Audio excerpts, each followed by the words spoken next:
Vous écoutez la conclusion de l'émission Moraliser la domination ou Comment dominer par la morale. La désinvolture des hommes sur YouTube. Après tout cela, vous avez dû comprendre une chose. Simpson n'est peut-être pas débile, il n'est peut-être pas méchant, mais il est opportuniste. D'ailleurs, il est tellement opportuniste qu'il est même prêt à solliciter des femmes d'extrême droite assumées pour mener à bien l'humiliation symbolique d'un sociologue mort il y a plus de 20 ans. Ainsi, le youtubeur a mobilisé sans sourciller Nathalie Heinisch. Depuis l'époque où Heinisch était élève de Bourdieu, elle a bien changé, puisqu'elle est passée depuis un bail du côté de la droite réactionnaire fascistoïde, habituée du Figaro, homophobe, islamophobe, opposée farouchement et publiquement contre l'écriture inclusive, et on peut facilement la voir pourfendre l'islamo-gauchisme tous les mardis, et la gangrène militant présente dans l'université française tous les vendredis soirs. Simpson affiche à l'écran Nathalie Heinisch lors d'une séquence où il accuse Bourdieu d'ascientifisme, de masculinisme, bref, d'écraser les femmes dans la recherche sans être scientifique.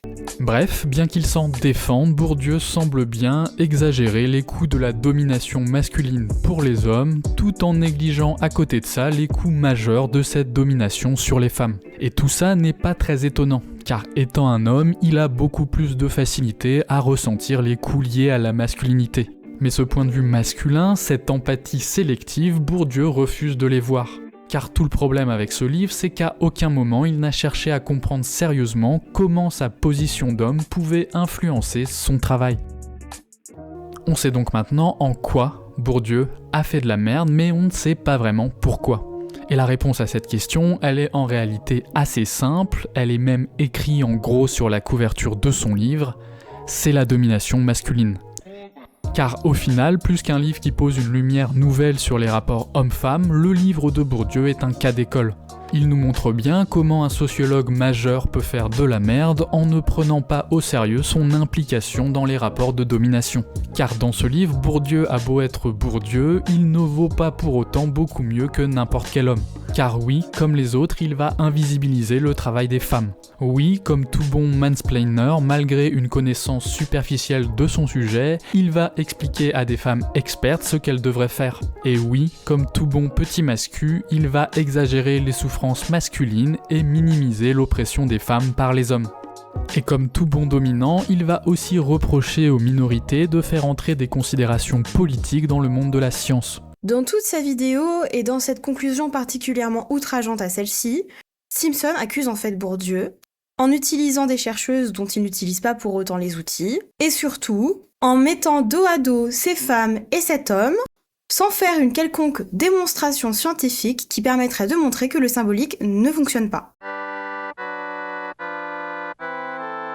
Le plus insultant dans cette vidéo, c'est bien cette conclusion absolument outrancière, qu'on pourrait littéralement faire pour Simpson, qui s'est contenté de voler la critique d'une femme avec paresse, sur un livre qu'il prétend avoir lu mais n'a pas lu, ou en tout cas n'a pas compris, pour accuser Bourdieu de ne pas avoir fait preuve de réflexivité, c'est-à-dire de ne pas avoir cherché à s'auto-analyser. C'est quand même un comble parce que Bourdieu était justement un des pionniers de la réflexivité et parlait de la nécessité absolue pour le sociologue de se demander quelle est sa propre place dans les rapports sociaux, pour mieux prendre du recul sur ces derniers, et de se rappeler qu'il ne peut pas jamais complètement s'en détacher. Simpson accuse Bourdieu, sans preuve scientifique, sans preuve objective, mais juste en name-droppant des femmes. Et si elles l'ont dit, alors ça doit être vrai. On traficote 2-3 extraits, on manipule les enregistrements de Bourdieu, on met des illustrations rigolotes et outrancières, et voilà, le tour est joué.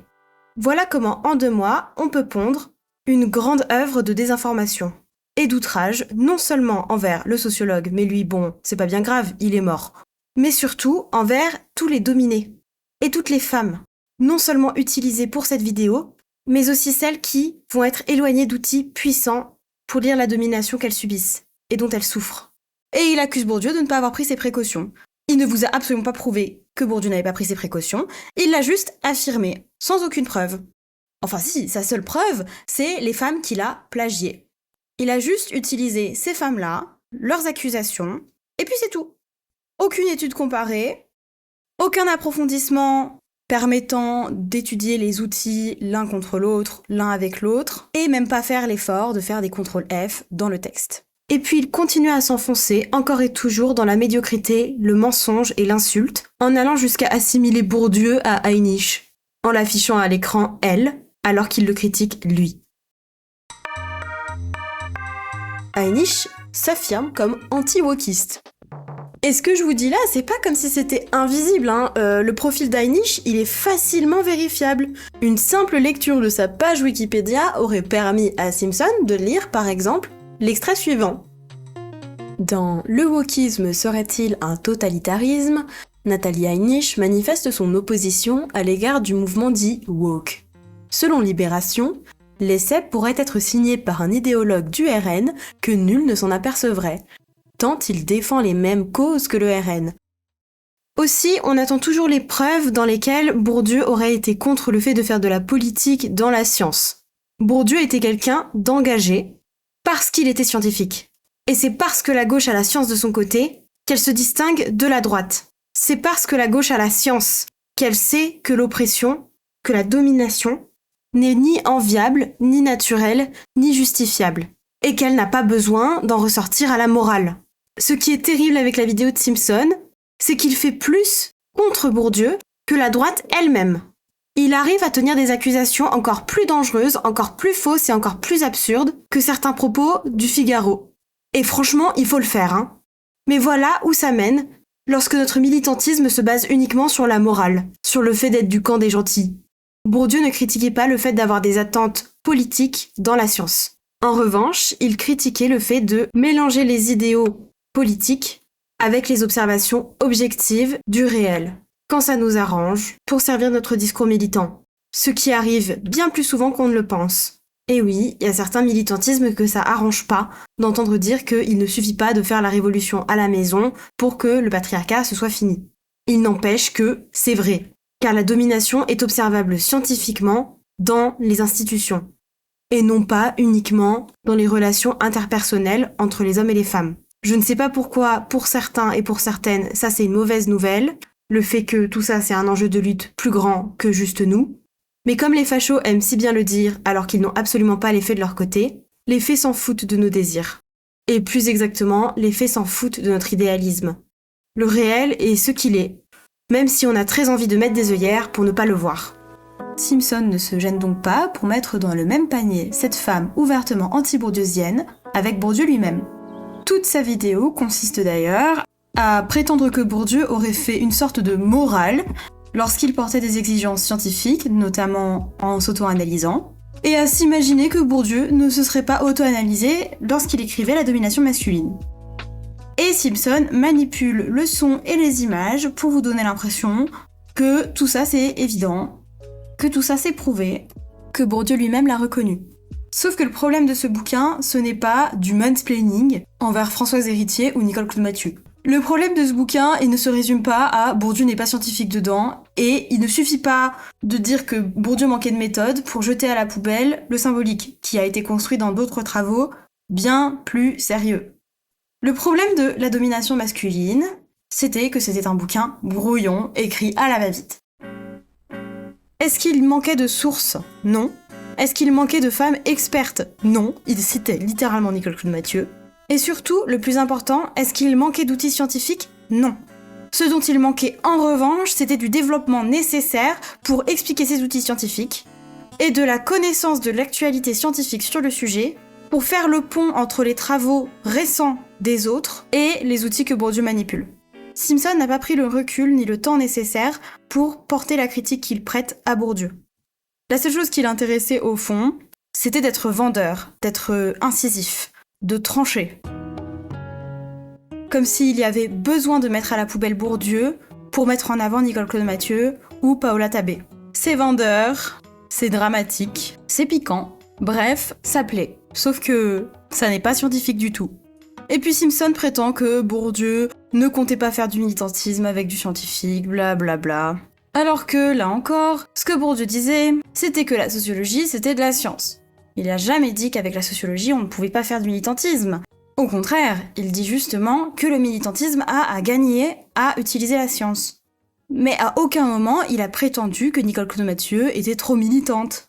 Ce qu'il réfutait, c'était que on critique de mauvaise foi ces outils, comme celui de symbolique en le comparant à l'eurosymbolique alors que ce n'est pas une comparaison adaptée du tout. Et Bourdieu pressentait dans cette critique la rancœur de femmes féministes envers cet homme extrêmement bien installé dans le champ, et applaudi à outrance parce qu'il avait écrit sur le féminisme. Bourdieu disait simplement que ce n'est pas parce qu'il est un homme qu'il ne peut pas écrire sur le sujet. Il faut comprendre que cette problématique était très complexe. On ne peut pas cracher sur ces femmes parce qu'elles ne supportaient pas la démarche de Bourdieu. Pour autant, il faut le dire, elles ne supportaient pas la démarche de Bourdieu. Comment auraient-elles pu la supporter ? Est-ce que ça veut dire que nous, avec le recul qu'on a, avec le sens pratique que l'on doit avoir de ces outils, on doit faire un choix, on doit mettre à la poubelle les unes ou l'autre ?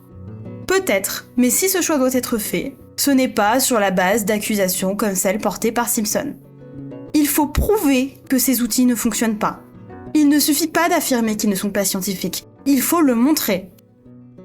Prouvez-moi par des observations scientifiques que l'ordre symbolique n'existe pas.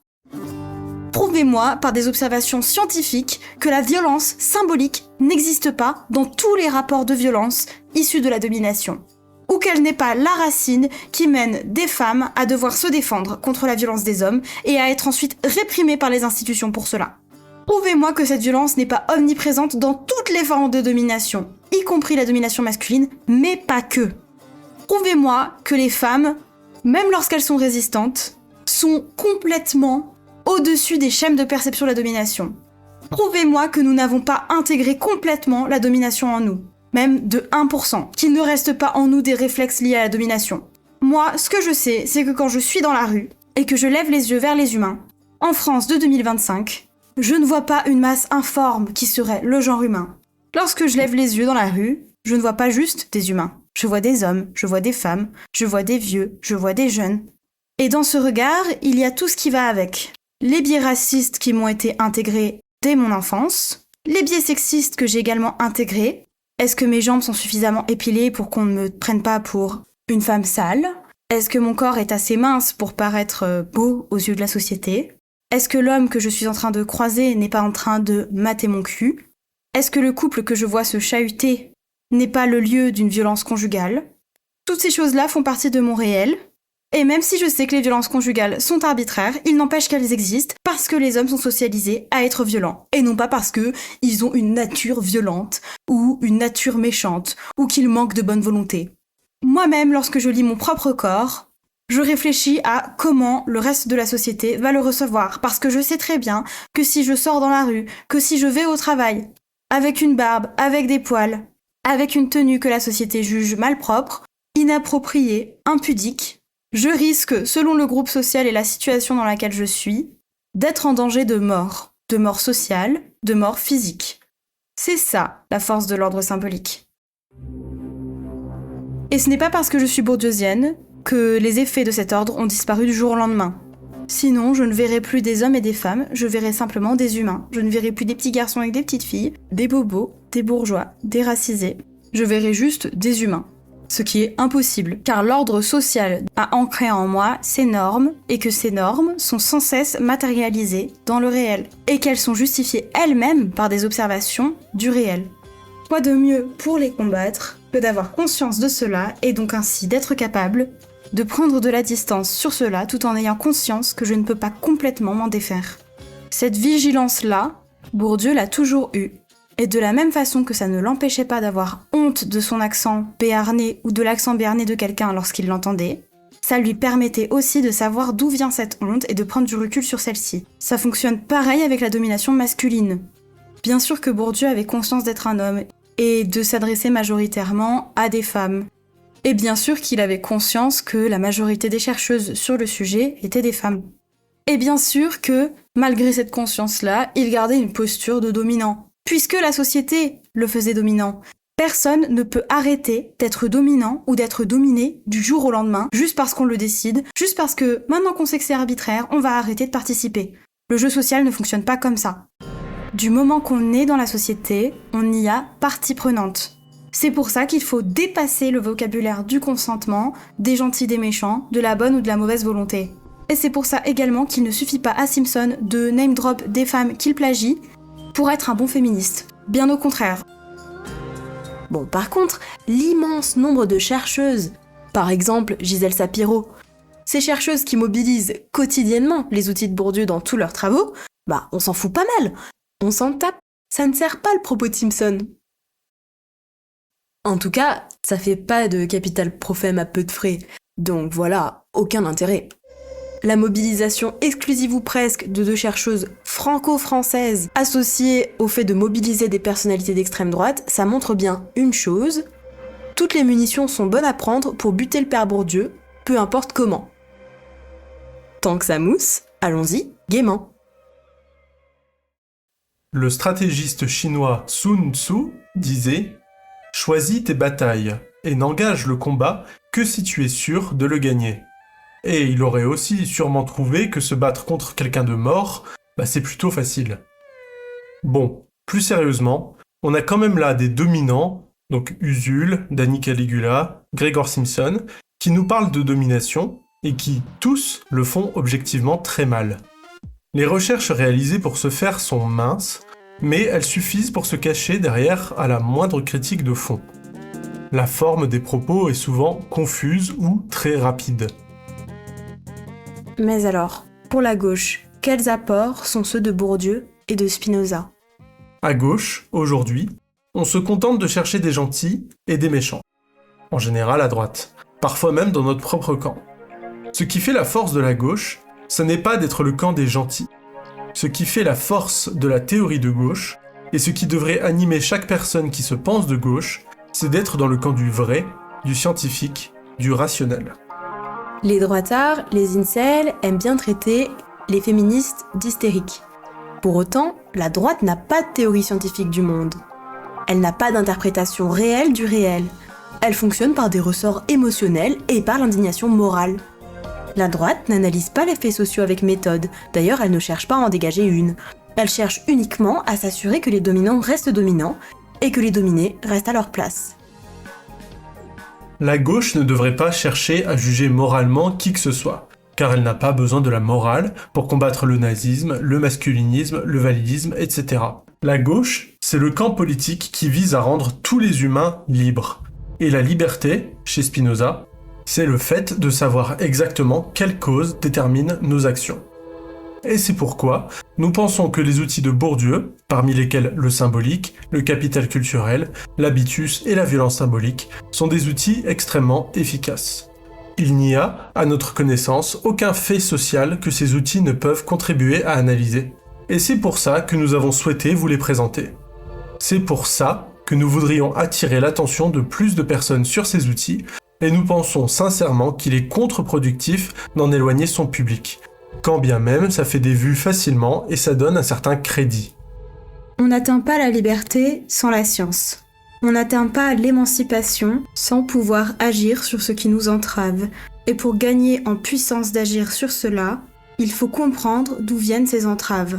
Il faut comprendre qu'elles ne viennent pas d'une nature méchante. Car si c'était le cas, nous n'aurions aucun moyen d'agir dessus. La liberté, ce n'est pas de rouler en Hummer comme on le veut et de manger 8 tonnes de viande rouge. Parce que la science montre qu'avoir un tel train de vie détruit la vie, détruit la planète Terre, planète dont on a besoin pour exister. L'écologie, c'est scientifique et ça permet de rendre libre. La vision qu'a la droite de la liberté, c'est une vision complètement erronée car ascientifique. Être libre, ce n'est pas pouvoir faire tout ce que je veux juste parce que je le veux. Être libre, c'est comprendre que je veux quelque chose parce que je le peux et que parfois, ce que je veux n'est pas bon pour moi, n'est pas bon pour le reste de la communauté, n'est pas bon pour la Terre. Et la liberté passe par la communauté, la société. Car c'est grâce à la société que l'on peut empêcher les intérêts égoïstes, mal façonnés, les personnes qui croient à tort agir librement lorsqu'elles agissent sans conscience, de nuire à l'ensemble des humains. Ici, il ne faut donc pas entendre la liberté de la façon dont la droite tend à la vendre. C'est parce que la gauche est le camp du vrai qu'elle est le camp de la liberté. car l'on n'est pas libre de ce que l'on subit, et l'on n'est pas libre des passions que l'on reçoit et que l'on cherche incessamment à satisfaire, alors qu'elles nous nuisent activement. Quelqu'un qui porte une ceinture est plus libre en voiture que quelqu'un qui n'en porte pas. C'est contre-intuitif parce que la droite a intégré l'idée que la liberté, c'est faire tout ce que je veux parce que je le veux, c'est comme ça.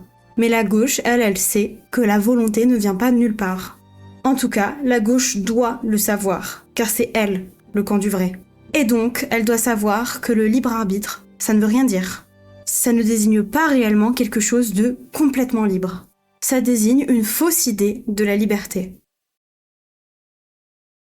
Pour nous, si la gauche ne doit pas rester cantonnée à pointer du doigt les méchants et à s'ériger en gentille, c'est parce que le fait d'être méchant ou gentil, ça n'est pas une fin en soi.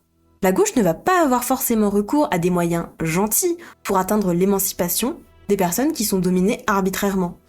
L'étiquette de méchant ou de gentil, ça n'est pas une étiquette innée, naturelle et impossible à empêcher. Et la gauche, justement, c'est le camp de la science. C'est le camp de ceux qui expliquent qu'est-ce qui fait que quelqu'un fait des actes méchants ou gentils. Donc le fait d'être méchant ou gentil, ça n'a aucun intérêt. Il y a bien plus de personnes qui font des actions et se perçoivent pour autant parmi les gentils que de personnes qui se conçoivent comme méchantes. La majorité des gens se sentent justifiés dans leurs actions. Alors ce qui compte, c'est pas la façon dont on se conçoit. Ce qui compte, c'est la réalité, les conséquences des actes et les choses qui les ont causées. Une autre science dont la gauche ne peut se passer à condition qu'elle soit déterministe, c'est l'histoire. Par exemple, l'histoire de Fernand Braudel. La vision qu'a la droite de l'histoire, on peut la résumer en une phrase simple. C'est la vie d'un fou, raconté par un idiot, c'est un récit plein de bruit et de fureur et qui ne signifie rien. Pas mal, non ? C'est Shakespeare. Marx, face à cela, a donc proposé son matérialisme historique. Mais ce que la gauche doit comprendre, c'est que plus on étend la part accordée au libre arbitre, moins il reste de la place pour faire de la science. C'est pourquoi le conservatisme a tout intérêt à ce qu'à droite comme à gauche, tout le monde se mette d'accord pour taper sur Bourdieu sans avoir besoin de se concerter. Dans cette vidéo, on vous a présenté quelques outils de Bourdieu et on a rapidement évoqué Spinoza. Si nous vous avons présenté ces outils, c'est parce que nous pensons, en effet, que la théorie des affects chez Spinoza, combinée aux outils de Bourdieu, nous permet de facilement sortir d'une caricature abstraite du déterminisme comme fatalisme, pour s'en faire une idée plus claire et plus concrète. Cette caricature, c'est l'idée d'un déterminisme méchant, celui qui donne l'impression que les choses sont faites pour une raison, qu'il y aurait un destin à accomplir et que ce destin, il est impossible de le modifier. Ce fatum, cette fatalité, n'est pourtant pas du tout ce qui ressort quand on a une vision du monde social comme analysable et qu'on a des clés concrètes pour expliquer comment ça se fait que les gens font les choses comme ça et pas autrement. Si c'est concret et analysable, c'est aussi qu'on peut agir très concrètement et c'est là que cette vision du monde amène une force libératrice, même relative. Si l'on accepte de sortir de l'idée que les gens sont de droite parce qu'ils sont méchants, c'est donc qu'on peut identifier les causes du conservatisme pour détourner les électeurs FN de ce vote. Comment pourrait-on autrement espérer un jour mettre fin au racisme, par exemple ? Alors, le plus important à retenir, c'est que la droite, ça n'est rien de plus que de l'essentialisme et une bonne dose de libre arbitre. L'essentialisme, appliqué au monde social, c'est le fait d'associer à une catégorie générale, qui n'a pas forcément d'existence, comme les Asiatiques, les Arabes, les Noirs, etc., un attribut positif ou négatif, et d'en faire une loi générale. Spinoza décrit ça comme une réaction spontanée et ignorante. Moins je connais quelque chose, plus je vais avoir tendance à généraliser ce que je vois.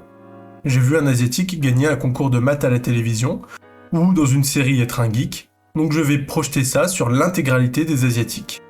C'est exactement ce système-là qui conduit à la fétichisation comme au mépris raciste. On pourrait se dire que Spinoza et Bourdieu, c'est au fond un truc de bourgeois pour impressionner en dîner mondain. Et aujourd'hui, la tendance, c'est plutôt de revenir à Marx pour se dire vraiment de gauche, ou alors à l'anarchisme. Nous l'avons dit plus tôt, le marxisme met le doigt sur pas mal de dynamiques sociales, mais la conscience de classe n'est pas un outil satisfaisant lorsqu'on analyse avec précision le monde social et ses subtilités. La vidéo de Simpson, celle qui est au cœur de l'entièreté du podcast, est très travaillée esthétiquement parlant. Elle a un certain rythme, confortable, ça va vite, ça réveille, on est diverti, et on n'a pas que ça à foutre d'aller checker ses sources, et de lire le bouquin qu'il nous dit de ne surtout pas lire. Pour Usul, c'est encore mieux. Pas besoin que ça soit particulièrement attrayant graphiquement, il a une position de gauchiste cool et médiatique qui dit clairement que la droite c'est pas gentil, donc il dit même pas quelque chose de faux. Donc pourquoi on irait lui chercher des poux quand on le regarde pour se détendre à la fin de la journée de travail ? La gauche, la droite, quelle différence ? Comme la gauche, c'est le camp de l'émancipation, ce qui distingue la gauche de la droite, c'est ça. L'une veut la fin des structures de domination, l'autre veut leur préservation. La lutte des gauches n'est pas gentille et ne doit pas chercher à l'être. La raison d'être de la gauche, c'est que les structures de domination engendrant souffrance et violence, ces structures appellent forcément à la résistance de ceux qui cherchent à leur échapper. Et ceux qui résistent ne le font pas parce que c'est moralement juste, ou du moins pas toujours. Souvent, ils le font parce qu'ils pensent avoir une chance de gagner la fin de leur souffrance, ou tout du moins qu'ils préfèrent mourir en essayant de s'émanciper que de continuer à subir. A contrario, la droite, c'est le conservatisme de ces structures, porté par les dominants ou les dominés se fantasmant dominants.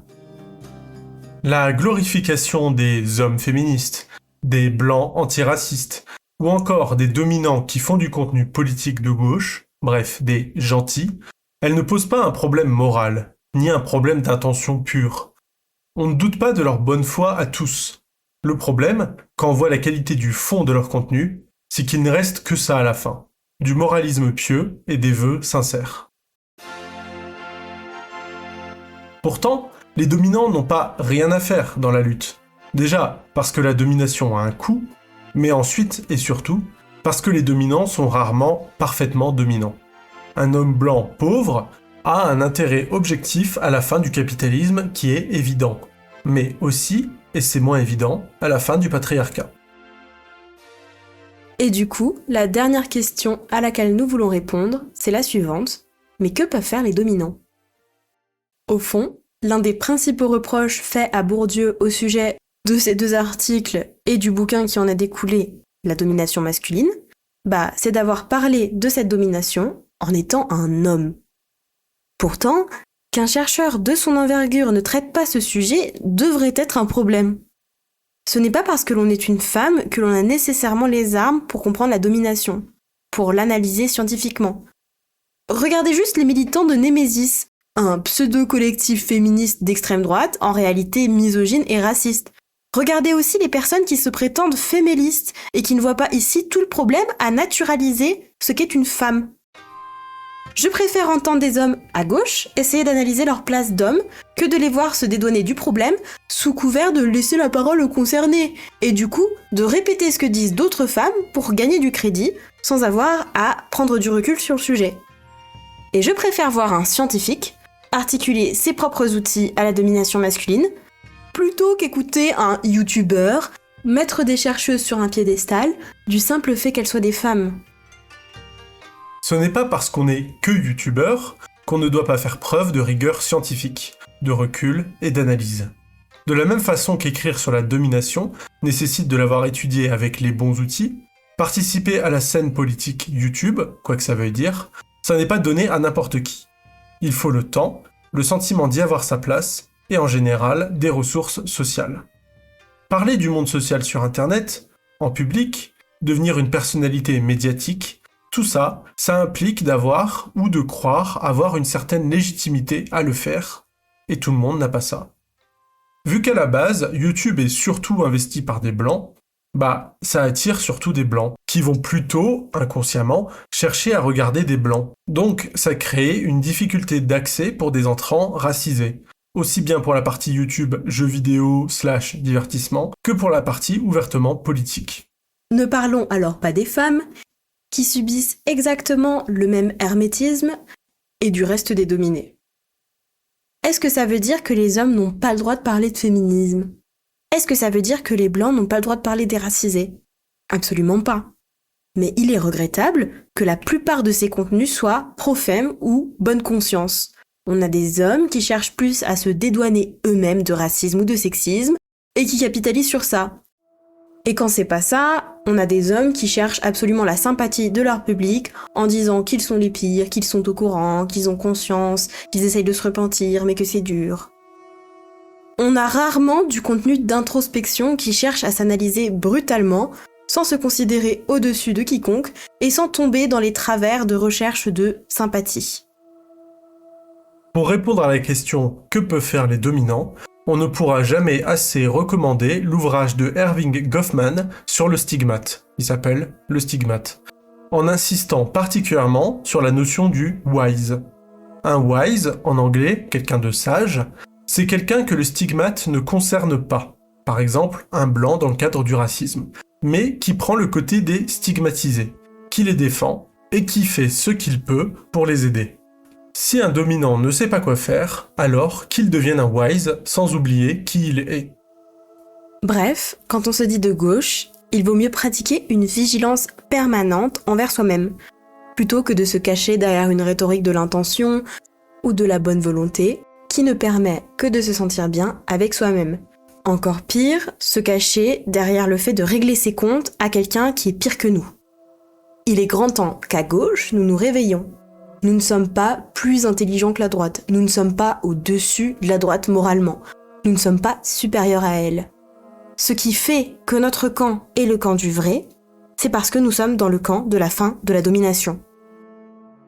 Et voilà, c'est terminé. Vous venez d'écouter l'émission « Moraliser la domination » ou « Comment dominer par la morale ». Si ce contenu vous a plu, suivez-nous sur YouTube, TikTok ou Twitch pour vous tenir au courant de nos prochaines sorties de contenu. Merci à vous, chers auditeurs, chères auditrices, aux quelques-uns qui seront restés jusqu'au bout. Et merci à celles et ceux qui partageront notre contenu, qu'il s'agisse du podcast ou de son best-of.